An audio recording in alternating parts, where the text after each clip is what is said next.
the whole benefit of tech should be it gives us back more time to be human and social, not more time consumed by the tech that's created to try and free us up. It troubles me, Anton, because there's a lot of unhappiness in the world as well, and I think there's an element of the systems that create that vacuum that draw everyone else in, and who gets time and space to think anymore? You take that pressure out of the system, we actively reduce those cycles of being busy. If I hear the word busy, I am alarmed. But there's another thing as well, though, Anton. I think the problem is a lot of this stuff then ends up in, I don't really know the phrase, but becomes generalized and then goes into social media and it becomes diluted. And people then say, well, I need to, always, not be the car in the car park at 5:30. But there's a bit that's missing that I think that people perhaps underestimate, which is to achieve that state, you've got to put the energy and the investment in first. I think what the problem we have in society, and AI is going to just perpetuate it even more, is the fact that there is no shortcut to any form of endeavor. None. In fact, the word endeavor and shortcut don't sit in the same spectrum, do they? I don't even know when people come to work. Yeah. How cool is that? Don't need to. So, but that's a hard state to achieve, especially in very large organizations. How do you achieve that? Welcome to a special episode with an extraordinary guest. Today, we're joined by Dan Haagman, the CEO and founder of Chaleit, a leading name in global cybersecurity consulting. Dan is also recognized as a top cybersecurity voice on LinkedIn with nearly 30 years of experience at major firms like the London Stock Exchange and is co-founder of Not So Secure and 7Safe. But there's more to Dan than just cyber. He's also a licensed commercial pilot and a passionate aviator who loves drawing parallels between aviation and cybersecurity. He's also rekindling his old passion for music. Ready to dive in? Let's get started. Good stuff. So Dan, thank you for joining me today. Today is a Tales from Tech Titans first. It's the first time we've done a recording that's not in person. We've done over video like this. So firstly, thank you for, learning and experimenting with us. And thank you for recommending this tech as well. We definitely would have been a bit lost without you. But we're very excited for the future in terms of how this could actually open things up for us to kind of get a broader range of guests as well. I'm also excited today because we've only, fairly recently met. But in a very short space of time, I've quickly come to admire you in terms of your breadth of kind of experience and network and thinking. So I'm really excited today to get to learn a bit more about you and understand your perspective of the world and some of your journey that you've been through as well. So we're going to go back to the 1990s to start off. And I was interested in a young Dan that went to Aston Business School in Birmingham. So was this straight from secondary school or college, A-levels, or what was kind of going on through that time that found you at Aston Business School? Well, Anton, I reflect the sentiment and thank you. It's, I think the collaboration's just ramped just naturally and easily, and that's the way it should be. University, that was an interesting one because, you don't know what you want to do when you're younger. I had no clue. I was a chef and, did odd jobs around that, but I also taught music. So, I was going down this music career and then it occurred to me that I don't want to be broke for the rest of my life. So I decided that's probably not a good idea. And the catering was just my love and passion. So I failed my A-levels. I spent so much time looking at music and not really understanding how the world worked in terms of academia and being able to do exams and all those sorts of things. But I had this real sort of techie background as well. So I wouldn't say I dropped out, but I put a huge amount of effort in and came out with pretty much zero, which was really interesting. Totally opposite to the previous exams earlier. And so I took myself back to college and I studied psychology and biology, and I did it in a year, and it was really quick. And it was like, okay, this is click. Became interested in people. So I thought, what am I going to do with this? And went back to one of my old teachers, and I really believe in mentors, people who actually care about you and want you to do well. And she said to me, go and do business and psychology. So we looked around and we found the university, and off we went, got accepted straight in. It was wonderful. Yeah, fantastic. There you go. So I've learned something straight away. Tell me about the music. What kind of music were you doing? I just I came from a bit of a musical background, and when you listen to Mike Oldfield and all those kind of things, realize he can pick up anything and play. And what I didn't realize at the time was you can develop skills and attributes that you can transfer. So I started, of all things, with a clarinet. Who would have thought I'd sort of become a professional clarinetist? Yeah. But I did, and then I found this most strange thing happened to me, which was I could hear music in my head, and that's a strange thing to say, but there's this thing called acquired perfect pitch. So you can literally replay melodies in your mind. And I started thinking about that. So I took up piano, which I found really difficult, but it gave me dexterity.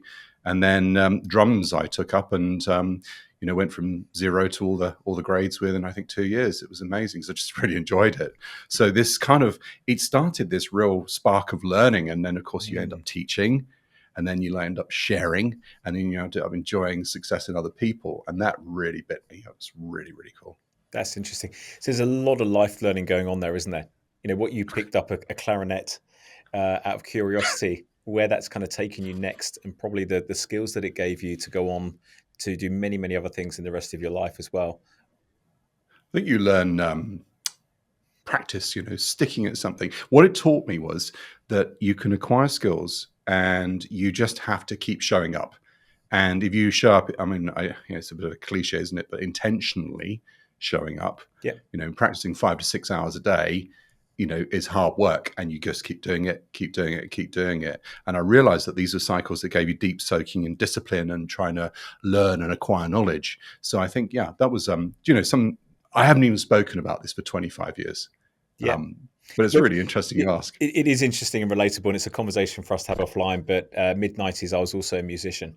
And it's interesting, I think, learning an instrument, there's a lot of failure before you make a good sound. And I think that's a nice metaphor in many ways for business, life. You've got to persevere. If you expect to pick up an instrument with no experience of it and make something that resembles a song or a tune, you're going to be disappointed pretty quick. And I think the people that I meet in business that have come from a music background, that may not have been what they realized they were learning at that time, but it's definitely a trait that they've continued to apply to other walks of life. I totally agree with you. And then teaching it's one step harder, because then you've got to have the patience and the ability to explain. And that I found really interesting. Well, it's also that interesting point, as they kind of often say, the best way to learn is to teach. Yeah. And I think it really does kind of, when you have to explain to someone else the concept of what you're trying to show them, it makes you really rethink it and cement that thinking in yourself. Totally. Reinforcing cycles. So we've gone off track. We're going to do this a lot. So let's talk about Aston Business School. So the mentor was kind of encouraging you to kind of go and look at these opportunities and so forth. But again, probably I was actually looking at this around the psychology in business, and again, we're probably of a relatively similar age and similar kind of generation around the UK as well. Psychology wasn't enormous, and I did go and look this up. And in 1998, graduates in the UK, is about 14,000 people graduated with a psychology degree. So it was established, but wasn't mainstream by comparison to other things. So again, a little bit of kind of left field thinking there. What were you kind of hoping to kind of get from doing that psychology course? I don't know what it is and what founded Anton, but even back in schooling, I became really interested in building things, and I lived my days out in my dad's workshop. Yeah. And in those days, you couldn't afford a car, so what did you do? I mean, I rebuilt myself one. I took a wreck and rebuilt it. So all these kind of things, cars, welding, skills, blah blah blah blah blah. And again, when you can't drive or you've got a heap of junk to drive around in, it sows a lot of seeds. And I thought, well, this is interesting. And I started getting interested in processes. So wind that forward into the university side. We started with this most incredible group of subjects. One was human-computer interaction, interface design, UX. Very interesting. So we went straight in there. And then I met this just extremely interesting professor, Diane Marie Hoskin. I need to look her up again. She was all about organizational and social psychology. So there was that little seed there. And then another friend of mine, he became a friend. He was one of the professors there, a gentleman called George Payton. And he he really took a shine to me, and likewise. And he was all about business games. What I didn't realize, these were components of what one would see later on at Cambridge of an MBA. So these things all started coming together. And then we did a really interesting business simulation, which was, and I think this was the turning point for me in the courses there, which was we needed to simulate how you would start up producing a Mini in another country. And so they took us to Jaguar Land Rover. We saw the production lines, all those kind of things. And this stuff started coming together. It was a real eclectic mix. It was really, really fabulous, fabulous degree. And I kind of got the bug on this. And then I realized we had these incredible computer systems in the university. We used to have to check your email. You'd have to walk 25 minutes. It was the largest brick building in Europe. So you imagine you want to go and collect your email. It was all on old Windows 3.1 or whatever. And we used to walk past these server racks and see all the computing. It said Gandalf on the top and all that kind of stuff. And so we built ourselves a business information system. A mate of mine, Chris, he hacked the systems there, got all the Unix talking to the Windows stuff and Novell NetWare at the time. And we built this kind of whole simulation about how we would build our little business. So all these things started coming together. And what was really cool, music came back in. I think in life you need, especially if you've had a hard time in life. I was bullied right the way till I was 18 for being different, right? And I'm now discovering out of the woodwork outcome, all these CISOs and people I know all had the same, all had a pretty rough time. And I took a year out of university, so it was a 4-year course, and went to work with someone who would become my adopted father. Interestingly, a guy called Howard, very, very successful businessman. He said, come and work with me for a year. So I did. And I met him because I taught his son the drums. Yeah. Go figure. The power of all those stories interweaving. Yes. And then, I went there and it never changed since. He just put me in front of all these things called Unix boxes and said, we're in print and publishing with all the city banks and investment banks and the bright lights of London. And I was going, oh my God, I'm hooked, seeing these lines of code and stuff. So there you go. There was the university story that all folded into other stories. Yeah, fascinating. And I was just curious. So as you were coming towards the end of your time at university, it sounds like you were kind of fairly fixed. Sounds like the wrong word to use, but let's say a strong sense of direction that computing was a place that you were going to head. Absolutely. When you find something just so inherently interesting, it pulls you, it just grips you, and you just want to know more. But I think as well, you've got to have a reason. And I realized that computing plus a reason, aka business in this instance, that was the pull and the reason. And if you have them both, there's the answer. Well, it was a fascinating, because this would have been late 90s as we're kind of coming into 2000. And I've discussed this with previous guests that in many ways, I think the Y2K millennium bug actually for what was going on at that time, it made business realize actually these computers that we're now starting to appear in our office are the future.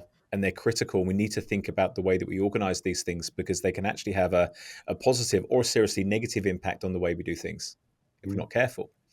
And to me, maybe I'm wrong, but this was probably me kind of reflecting back. It seems like a bit of a watershed moment in business and computing. Probably coupled with the advent of the internet, by the way, which was kind of happening at the same time. But everything kind of converged at that moment. And I think realistically, if you look at business probably 10, 15 years before what you're describing, maybe that opportunity wouldn't have existed.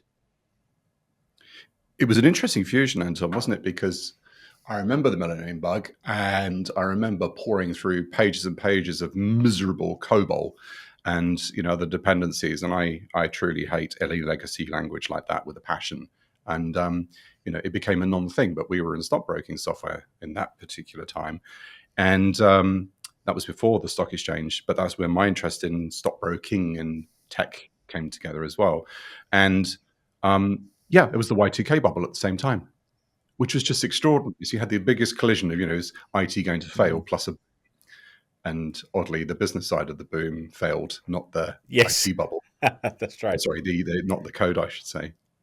But again, I think again, I kind of look back, and these are very kind of opinions as opposed to anything that there's data or research that I can quote that would substantiate this. But again, I kind of wonder with like the early .com boom in the internet, whether you had a bunch of really forward-thinking early adopters that could see the potential for this, but potentially the consumer appetite hadn't caught up. And I can compare that to where we are today with cryptocurrency and potentially with some of the stuff that's happening around AI. There's some very, very smart people that can see the potential, but it does take probably a generation for people to kind of get familiar and comfortable with a change in tech.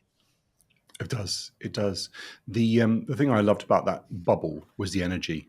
Mm-hmm. It brought energy to London and to Cambridge, and that was for me the best part of it. But I totally agree with you. We see the AI stuff at the moment. I mean, it's ferociously clever, but also, you look at it and say, we as human beings aren't doing fundamentals. So, there's this huge chasm of, adoption versus, reality, I suppose. And it's, the AI is drawing us in. But I mean, perhaps one to talk about later, but, there's a huge thing I'm concerned about as well, where people are going to offload their thinking to these solutions. And we're going to be in trouble another generation later because people won't know how to do things for themselves to a greater extent. I know that sounds a bit dramatic, but I've studied huge amounts on this now. Look, no, I think it's interesting to try to look ahead, to think what could happen next and some of the risks and the downside, because inherently any tech that kind of has come along, somebody has monetized it in a way that seems to make sense, but didn't necessarily think about the negative impact. And big tech, Facebook, Instagram, etc., is probably the prime example of that. I'm sure Mark Zuckerberg wasn't sitting there in his university room thinking about the amount of data that he could collect and monetize. No.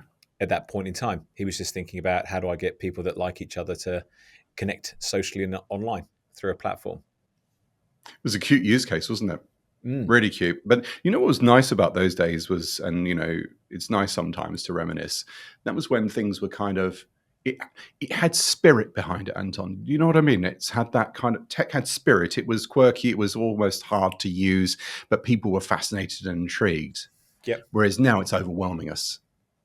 And there's a difference there, isn't there? Well, it is, and it's overwhelming, but I also read something, and it was actually a quote, and I'm not going to get the quote exactly right, but the essence of the quote from Elon Musk. And he said, actually, the greatest tragedy of our current time is that our greatest inventors are kind of trying to create tech to get an IPO, to make money. Whereas historically, back in the day, I can see your light bulbs there on the screen, for example. James Edison, wasn't it Edison? Thomas Edison was obsessed with inventing the light bulb. And he wasn't doing it to make an IPO, to go and make $1 million or millions of dollars. He was just wanted to make light. Absolutely. They were trying to solve a problem rather than trying to monetize a problem. Right. What a way of thinking. That's right. And I'm not saying it's completely lost, but the risk is that the greatest minds of our time are now focused on something different. It troubles me, Anton, because, there's a lot of unhappiness in the world as well. And I think there's an element of, the systems that create that vacuum that draw everyone else in. Yeah. And who gets time and space to think anymore? Who, those conditions are very, very difficult to create and to live in. And, who you mentioned, the long term, who thinks post next year, let alone 5 years, let alone 10 years? Yeah. You have to force yourself to think like that. Most mornings I actively work on those sorts of things to try and look forward and, think differently. And there's a great book I was reading recently. It was from a CISO friend of mine who's very much into the world of mental health as well. And he recommended a book called Rest. My goodness me, my productivity's gone through the roof, the roof since I read that book. Yeah. Because you mentioned Edison. The first few pages of this book mentioned some quite interesting people, including Darwin. Yep. But they looked at Darwin's routine, and he didn't work very much. Yet he published 18 books. Interesting, isn't it? It is. So our concept of work and all this tech. Well, that's right. There's this rush towards. Actually, I heard something similar recently, and I'm trying to think who it was. It was maybe on Diary of a CEO, and it was a fella from Google. I have to look up who it was, but he was saying this kind of rush about productivity is about doing more, but actually it should be about doing less. The whole benefit of tech should be it gives us back more time to be human and social, not more time consumed by the tech that's created to try and free us up. I know, but so the concept I mentioned, alluded to it earlier, being different, having energy, thinking differently. I think there's a huge amount of virtue in that. And you look at culture and the way companies are built as well nowadays. We came to the conclusion after so many cycles that actually you can be really, really kind. You can build an organization that's really open. And then when you've got that environment where people aren't having to compete on their amount of productivity, or sort of, metaphorically, coats on the back of seats and being presenteeism, you don't need to live like that. And that drives a totally different way of thinking, which is thinking in depth and thinking in longer cycles and thinking about quality. And we've been playing with this for a few years now, and it is extraordinary what it can do for people. And you take that pressure out of a system, we actively reduce those cycles of being busy. If I hear the word busy, I am alarmed. I'm really, really alarmed. We've got a problem. So the society of today rewards, being super busy in work, super busy when you get home, socializing everywhere, and all those sorts of things. And I think, there's virtue in perhaps thinking a little bit differently around that. Yeah, interesting. So as you were saying that, actually, I was reflecting. I was very fortunate. One of my first bosses in recruitment, and we're talking 25 years ago now, but he would always say to us, if your car is still in the car park after 5:30, you're not doing your job right. And that was probably very forward thinking for his time. But he was very firm on it. He was very firm. I don't expect you to work weekends. I don't expect you to work beyond 5. If you are, your time management's off. You're not organized. You're not structured. You're not being effective during your day. It's kind of what you're talking about. He was trying to quash this sense of busyness and presenteeism. Now, you could argue, we were trying to get the job done between, say, 8:30 and 5:30, and we were kind of going flat chat through that period. And there may have been a better way to balance our time, no doubt. But it was still an interesting mindset that he wasn't one of these bosses that, kind of where are you going at 7:00 at night? Or not even asking that question and giving the vibe of where are you going? Yeah, that's right. Yeah. We used to see it in the City of London all the time, it was like, just so much like that. But there's another thing as well, though, Anton. I think the problem is a lot of this stuff then ends up in, I don't really know the phrase, but becomes generalized and then goes into social media and it becomes diluted. And people then say, well, I need to, always, not be the car in the car park at 5:30. But there's a bit that's missing that I think that people perhaps underestimate, which is to achieve that state, you've got to put the energy and the investment in first. Yep. Yes. You need to dig deep, so darn deep that it burns your soul. I've done that for years. Yeah. And you then get to a point where you can do that. And I think what the problem we have in society, and AI is going to just perpetuate it even more, is the fact that there is no shortcut to any form of endeavor. None. In fact, the word endeavor and shortcut don't sit in the same spectrum, do they? Yeah. Or the same scale. They can't. And putting in deep cycles of things, not for presenteeism, but to learn. Now that's important. So if there's a car in a car park at 8:00 at night or even 11:00 at night, and the reason is not because of overload, but because someone's trying to learn or achieve something or give some energy into what they do, that is cool. But that obviously needs balancing out as well. So I think that's right. Sorry, go on. No, you're absolutely right. You're absolutely right. It was interesting. We had one of our team in particular 2 or 3 weeks back who had a bunch of roles that he was running for clients that were kind of coming towards the end and closing out, and the guy must have put in a 60+ hour week. There's no question. He absolutely worked his socks off, and it was nice. And he got the success. And it was nice at the end of the week to recognize that and celebrate that. But equally say it's not sustainable. It's great to see that you put the graft in to get the result because you wanted the right outcome for the clients, for the candidates. You wanted that sense of achievement for your own hard work. But you can't do that every week. And I think that's your point, right? There are times when you're so immersed in the flow of work and the learning and the experience and how you're developing and the problems you're solving that having that freedom to go and express it, I think is a key part of our development. It is. The problem is the organizations themselves. So I think the problem is in 2 parts, Anton. The problem is in there's no shortcut to grit, grind, endeavor, and cycles, what I call soak cycles, time in a problem, right? But there's also you need the organizational context as well. Yeah. So the problem is organizations build for peak performance all the time. And we've seen so much of it now. There's in the last sort of 2-3 years, profit is not enough now. The software companies in the tech kind of space, double digit is not profitable enough. Yeah. And when is enough? And that kind of cycle is just perpetuating. So we expect to squeeze human beings to the limit, and then expect that limit to reset the baseline and become that's the norm. And then that's the organizational context. So what we've learned to do over time is remove that pressure cooker environment, think, and then give the context that quality of output and learning and collaboration and focus and thinking, now that becomes a piece of elastic. Yep. And then human beings, they will, if you're going to learn hard, you're going to burn out. But that's okay, because you can have that kind of the elastic, you unstretch it and let it breathe for a bit. I've got a principle here. I don't even know when people come to work. Yeah. How cool is that? Don't need to. So, but that's a hard state to achieve, especially in very large organizations. How do you achieve that?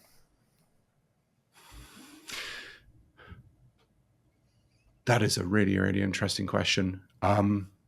I've spent 23 years building businesses in cyber now, and only now I think that we've really got it.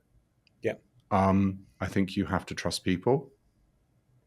I think you need to find a context or a business case where you can create space.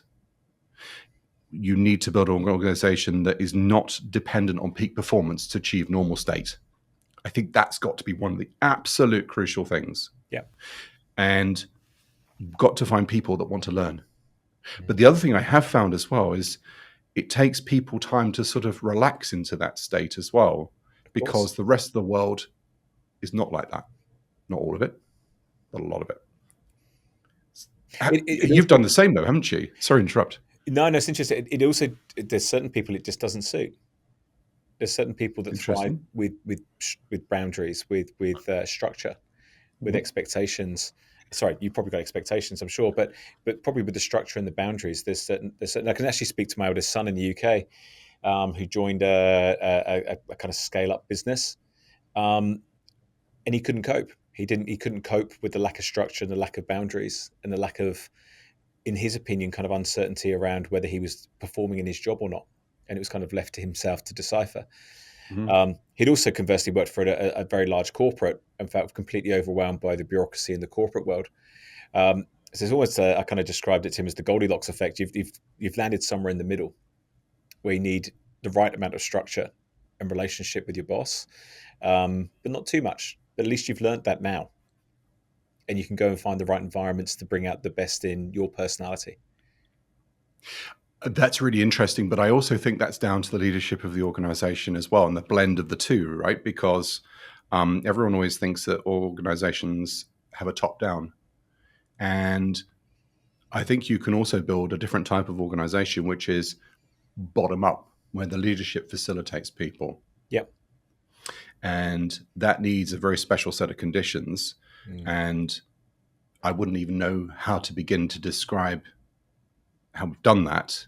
But I think key thing is it's time in cycles and just chip away, iterate and learn. And, that kind of enablement function is really, really cool, because back to your point about Goldilocks, there's this interesting phenomenon, isn't there? Which is you need people to make their own mistakes. Yeah. But they also need guidance. What I did learn is there are different types of mentalities. There are the people, I'm good at devising systems that are, let's call it hypothesis one or phase one, whatever you want to call it, that are a rough cut, a prototype. And then to the right people saying, here's the environment in which we've got, that we've got. Now go make it better. But I have seen people not do well, especially people who've come from large corporates as well, whereby say to them, please build that system, but then you realize that their careers have not been in the endeavor of building systems and having all those failures on the way. That's right. So yes, there's a mix of skills and styles, isn't there? It's got to be. I think it's all those things. I think it's that kind of sense of job crafting, rather Job than crafting. I like that. I'm and writing actually that down. crafting a role specific to someone's potential. Isn't that a lovely way to describe something? Mm. Crafting a role. I didn't make that. By the way, I've stolen that. I'm not going to lay any claim to It's that. gone down on my I've got pad. no IP. You can have it. I can't think who I stole it. Actually, I think Adam Grant was talking about this. I think he was talking about job crafting, and it's one of my new favorite questions, which I'm learning to ask more often. Which is, what are you good at that we don't use? Interesting. So it's an interesting question to put to someone in the team. And then starting to think about, well, what does that look like? How could that help the business to achieve its mission? How could that help that person to evolve, to grow, to develop? And I think we don't ask those questions enough. I think it's very orientated to what problems do I think I've got, and I need someone to go and solve for me, as opposed to what skills have you got? Maybe your business needs a drummer. I don't know. Interesting. Anyway, it's an interesting way to flip. And actually, I'll give you an example of that. So when we first started talking about doing this podcast, Haley and I were having a really interesting conversation about what motivated her to study marketing and communications at university. And she was talking to me about how she was inspired by her, I'm going to say aunt and uncle. I'm going to look to her. She's giving me a nod. Who are journalists in Vietnam. And she was talking about how she was inspired by that and wanted to be a journalist and to tell stories and to bring those stories to life.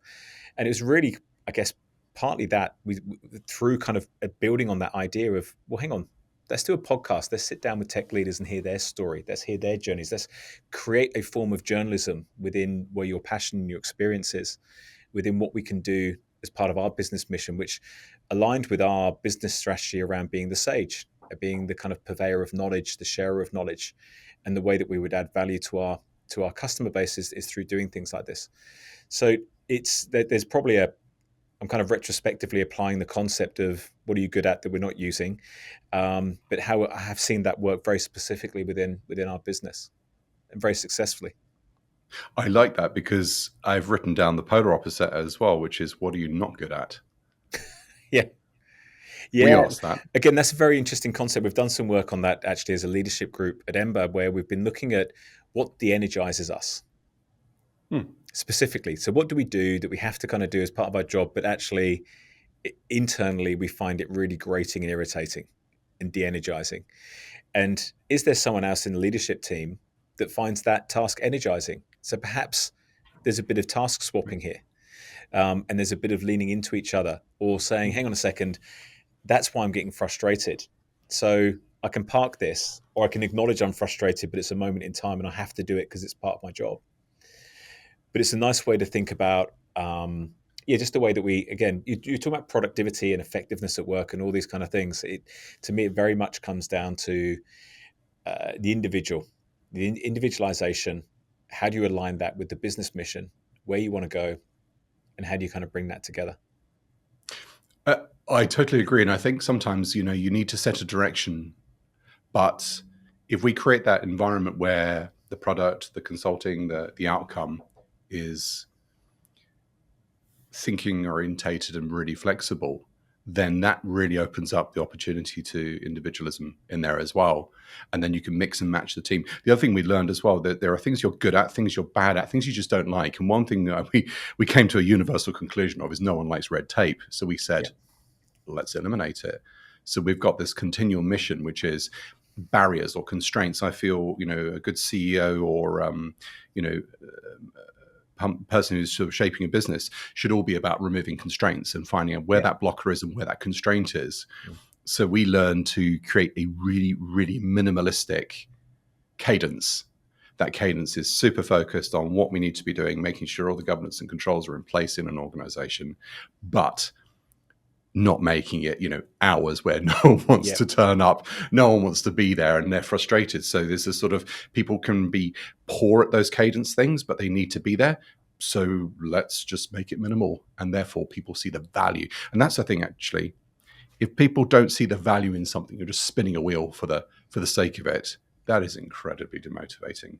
Hugely. So let's not do it. And I think, there's it gets banded around a hell of a lot because it's been a very successful concept. But the Simon Sinek start with why. I think understanding and grounding something in a why makes such a difference. And it probably gets oversimplified with start with why, those three words.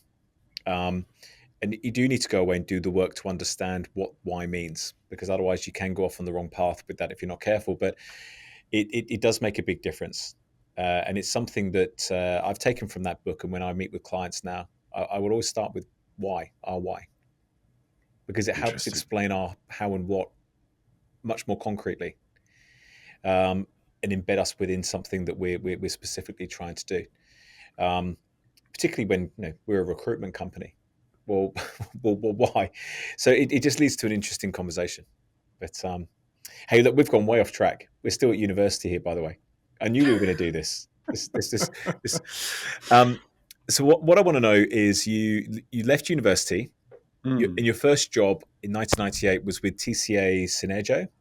Synergo, yes. Synergo, sorry. Or Company I think I saw them called as well, / Company I, as a security professional. Now, I was going to make a bad joke about you being a bouncer in a nightclub in Newmarket or something, but what did a security professional mean back then? Well, it was really interesting. So TCI was, again, I haven't talked about this in 20, 30 years, or whatever it is now. It was an aspirational company for me because it was stockbroking software. It represented London and consulting. And it was a real draw card. It was my first role. But then, I got pulled into the help desk. What a miserable existence that was, especially back to the words of COBOL. So security, then I needed to do security. I needed all this techie stuff, and that was a very frustrating time. So I managed to find myself a role in this really cute little company called Company I, which essentially was a consulting arm of Sun Microsystems, based just literally behind the stock exchange, and or the stock exchange main tower. And I learnt in there. I went in and oddly failed all the entrance exams again, but I had this good kind of thirst for knowledge, and I think they picked that up. And they just gave me this vertical wall of challenges. And security there was all about doing things right from an engineering perspective. And so I was surrounded by so many subject matter experts, and some of them I'm still in touch with today. In fact, two of them, one runs one of the biggest banks in the world from a technical perspective, and we work with him, and the other one is one of our business partners. And he was a partner there years ago.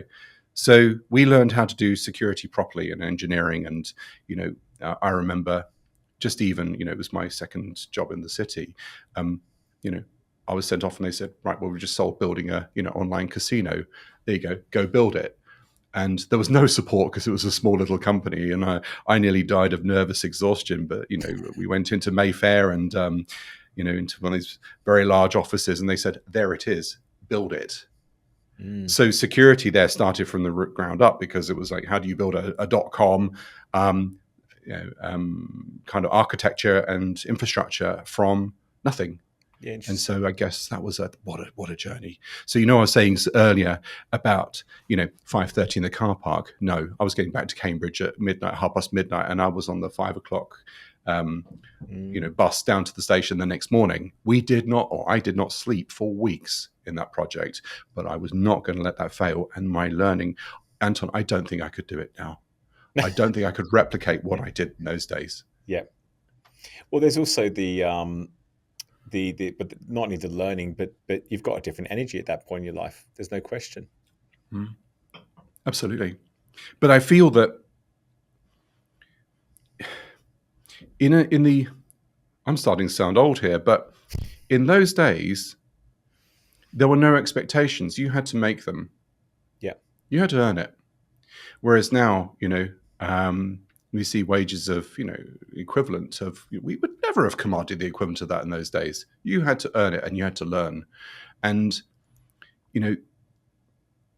how many people do you see on the train at 5 a.m, plowing through books and reading and learning? I did that. I set myself one goal. I did 7 technical certifications in a year, and I paid for every single one of them myself. Yeah. And I was whizzing forward. When I was at the London Stock Exchange, we had to be around by about 7 in the morning. That means up at 4:30. Yeah. 5 o'clock train. What do you do with an hour on the way to London? So I read. Most people look out the window or sleep. I didn't. And I think, it's either in you or it's not. Perhaps, I don't know. But I just slogged it and had this thirst to learn. And those two things couple well. Whereas I think nowadays, perhaps in society, there's much more, not, again, I'm making a generalization, much more expectation that these are my rights. This is what I do. I have the right to disconnect, which is obviously a big theme now. Yeah. That in combination with perhaps, people not driving their own endeavor into things, you're not going to progress and learn. You're not going to make errors. You're not going to screw up. This is really important stuff. I think it's good to have a tough time. Yeah. There's nothing wrong with that. Resilience and character comes through it. And, you've been through the same cycle. It is not easy, but everyone sees the output, the story. No one sees in the late nights, the lack of sleep. Yep. So, but eventually, you do have to slow down a touch, I will admit. Yeah, a little bit. just a little bit. You left TCA or Company I after a couple of years, and you went to the London Stock Exchange.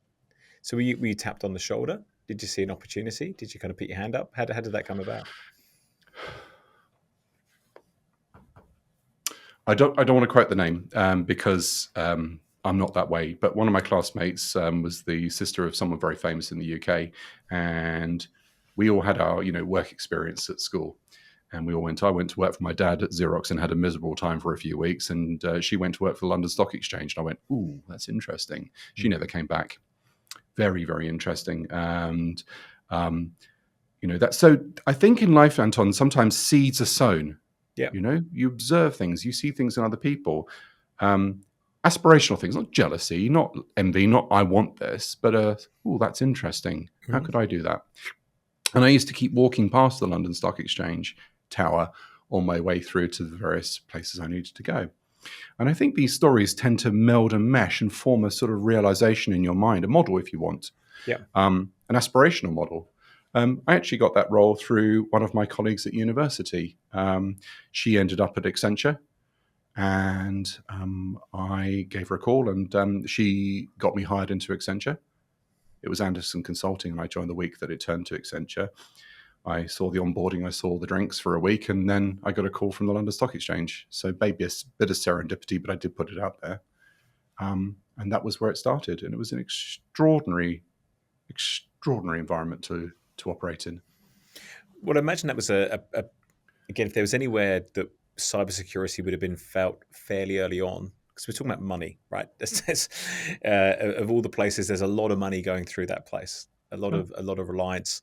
And I don't know a huge amount about this, but I also know the speed of sale or the speed of making an acquisition or selling a share is critical. Can make millions, literally. I believe in those moments, and the speed of the bandwidth and so forth. So there was no doubt a big driver that was going on at that time around tech. Hugely so. And back to your point about armoring something and such, we had to make that secure, but it was a roots upward redesign of the stock exchange, comms, everything. I mean, the actual trading systems they left alone, of course. And it used to be quite entertaining. Something the size of the studio I'm in right now was the box that ran the UK economy, essentially. So we used to lean against it, and things like that. It was one of those environments as well you'd walk into, and when we had to go into the data center, it was all about security clearances. Do you have approvals? Is there a plan? What are you going to do? There's cameras even on us and watching us, which is really cool. And sometimes I'd come out at the end of a day from this thundering, loud, dehydrating data hall, come out and literally go, oh my God, it's daylight, Yeah. It was just extraordinary. And I look back at it now, I wasn't there that long. I think it was a year or two. And but the learning was off the scale, and it sowed the seeds. But I think what specifically interests me there as well, there's many things, but one of them is this notion of which are two you'd argue different value concepts of fast and safe? I think you can be fast and safe if you are not complicated. Elaborate. But that's back to our point. Yeah. Back to our point earlier. The world rewards for complexity, right? So even this morning, I was trawling through some posts that I was adding to, and the world rewards complexity. And cybersecurity, in my opinion, I went on a project about 1.5 years ago to go and talk to the top minds in cybersecurity around the world. And, I talked to between 1 and 5 of them a day, learning. And I realized I've suddenly stopped reading so many books and realized I was learning from their knowledge and through discussion, which is a compounding effect. And then you compound and mix and match all these different perspectives. And I came to the conclusion that complexity is the one biggest driver. That and bureaucracy, the two things. Cyber can be solved. But when you think about bureaucracy and complexity, there's entire industries that have been born out of creating bureaucracy and complexity to feather their own nest. And that's a slightly controversial statement, or maybe not, but it's the reality. And I think probably that's what I see in cybersecurity right now is an enormous amount of fear and scaremongery and creation of complexity around a potential risk that may or may not happen. I agree. There's also a lot of good. And good, sorry. There's obviously good and there's protection. Don't get me wrong. But where you have fear, it's going to drive a checkbook. Yes, but there's another thing as well. So if there's a continuum, isn't there, of each of those components? And I agree. There's a lot of very good solutions also that don't belong in certain organizations, even though they are adopted. Yeah. And there's also another thing which I've observed so much so I'm going to start a podcast in the new year on the psychology of cyber.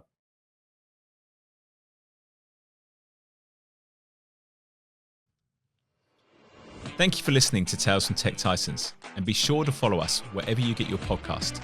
If you'd like to get more insights about tech careers, then check out the Ember, that's EMMBR LinkedIn page for the latest updates, articles, and engaging discussions.